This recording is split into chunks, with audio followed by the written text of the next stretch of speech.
Tine Chnámh. Oíche Shamhna a bhí ann, agus thucrann na páistí buíochas go doras. Cáil sin a dul, Sa mamaí. Rockabíd ó hach go taca dús agus an sin rockabíd go dtí an Tine Chnámh. Sa áine. Ceart go leor, Sa mamaí. ach bígí cúramach. Dag na páistí an tach agus gach béic asta. Bhí seanéadaí agus aithne fidal ortha. Chuir Seán Shamhna Tine agus bhí stíle chruaige nua ag síle.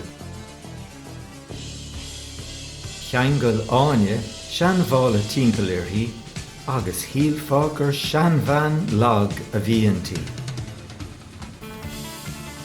Bhí seanchóta an duine acu.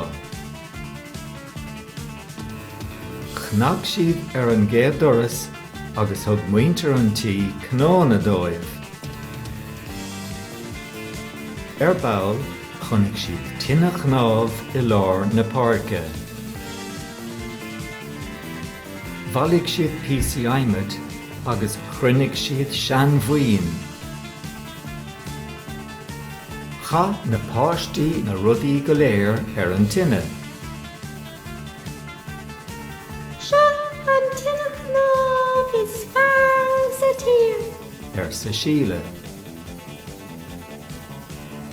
Dúigh mé seanmhaoin eile tábhaing sáile agus chuirigh mé ar an tine iad freisin. Sa Seán.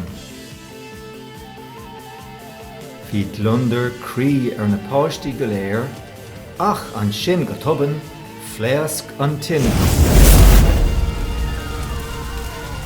Dunig na lasracha in áirde sa spéir agus rid na páistí I ngacháid. Héad an ghuí na lasracha timpeall na háite. Chuir den éigean fis ar an mrugáid dóitáin. Agus tháinig an bhreagáid I gceann cúpla nó méal. I gceann tamil bhig hí an Tine Chnámh múchta.